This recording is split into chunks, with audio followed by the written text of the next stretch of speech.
s'est ouvert la 9e édition dénommée Alternative Mining Indaba RDC à Pullman Hotel Lubumbashi au Katanga ce 29 octobre 2025.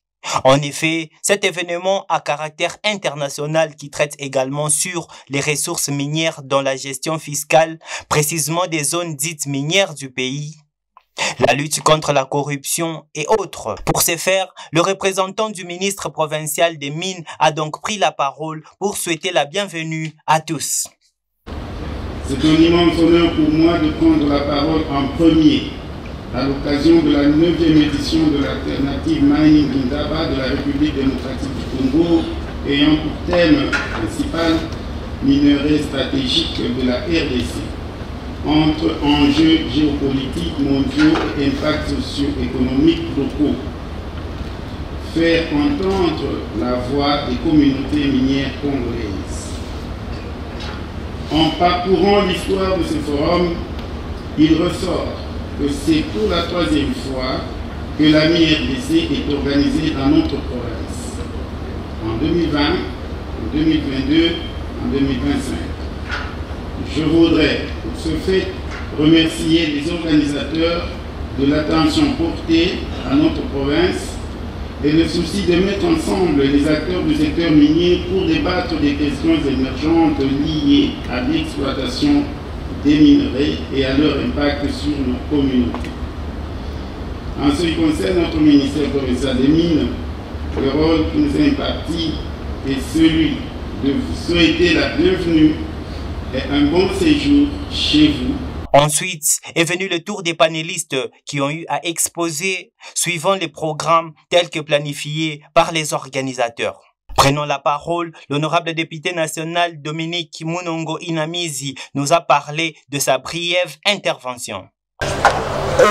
Merci beaucoup. Nous avions été invités, effectivement. Nous sommes une délégation de 4 députés, mais la 4e a dû rester à Kinshasa parce que vous savez qu'à l'Assemblée nationale, il y a aussi d'autres enjeux hautement politiques.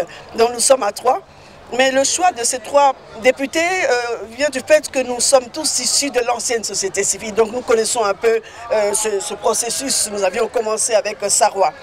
Et donc notre participation, bien entendu, est de taille parce qu'on doit discuter, apporter notre contribution et recueillir aussi les contributions et avis des autres. Parce que nous, à l'Assemblée, nous devons suggérer, proposer des lois qui soient bénéfiques pour la population. Donc nous sommes totalement intéressés et impliqués dans ce forum qui est d'une haute portée politique du reste. Parce que bon, on ne peut pas parler de minerais en RDC sans parler du Grand Katanga. Donc ça, c'est très très important pour pouvoir aussi relayer l'information de ce qui se passe réellement sur le terrain. Et c'est pour ça que nous sommes venus. Moi, je crois qu'il faut une prise de conscience collective, comme on l'a souligné plusieurs fois.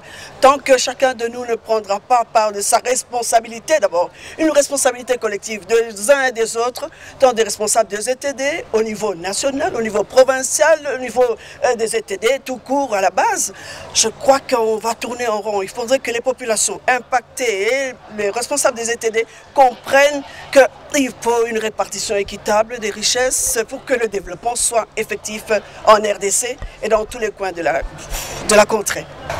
En effet, nous avons trouvé ici un problème au niveau du Haut-Katanga.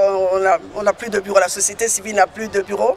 Il y a eu un problème, paraît-il, entre le bailleur et la société civile qui n'a pas suffisamment de moyens. Moi, je propose que l'on puisse procéder à une cotisation, parce que s'il n'y a plus de locaux, on peut trouver un autre local ou commencer même à construire, solliciter un terrain et petit à petit construire.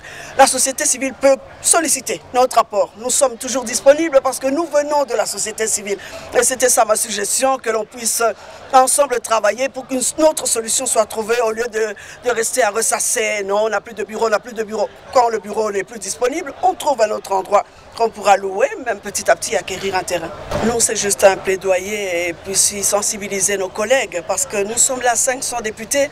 D'autres ne sont pas concernés par les problèmes qui se passent. Peut-être moi, je serais peut-être mieux informé parce que je viens d'ici que d'autres qui viennent d'un autre coin où peut-être il y a la guerre, où il y a des enjeux partout et chacun a ses priorités. D'autres se battent pour les champs. On avait eu une loi sur les champs, c'était au Nord Kivu, je crois.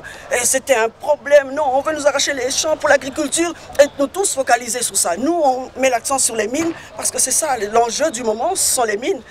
Moi, je crois que c'est sensibiliser les uns et les autres, interpeller aussi le ministère des Mines, comme vous aviez suivi. On parle, on fait ce qu'on peut, mais malheureusement, il faut une bonne volonté politique. Il faudrait réellement une appropriation, que l'information arrive auprès de tout le monde. En plus, après la série des questions de certains membres de la société civile, le lead du territoire de Lubudi est encore revenu sur les préoccupations de ceux-ci avec un plaidoyer. Monsieur de Métier, que ce soit les collègues du centre Carter, qu'ils puissent organiser un atelier pour mieux informer les députés. Parce que nous sommes peu informés, comme avec les collègues des communautés. On n'est pas informés. Notamment chez nous, dans la chefferie de Bayeke, c'est une ETD assez connue qui a des moyens. Mais chez nous, c'est le patriarcat à outrance. Donc moi, je suis élu, certes, mais je ne peux pas aller intervenir dans la gestion du bois mis ou aller demander comment ça s'est passé, comment vous avez construit ça ou ça, et ils le savent. Donc je souhaiterais, parce que moi je suis réellement élu du territoire de Lubudi, donc quand vous venez, vous nous installez, vous nous mettez en place, nous les députés, vous nous informez, que ce soit M. de Litieux, parce que vos rapports me semblent volumineux. Soyez pratique avec nous, vous nous dites il y a ça, ça, ça, nous devons faire ça, ça, ça, sinon il y a ça, ça, ça. Et là, ça va nous aider, nous, à mieux accompagner les communautés de base. Donc, merci beaucoup, honorable. Il s'est de noter que Alternative Mining Indaba RDC se déroulera 3 jours durant, soit du 29 octobre au 31 du même mois de l'année en cours.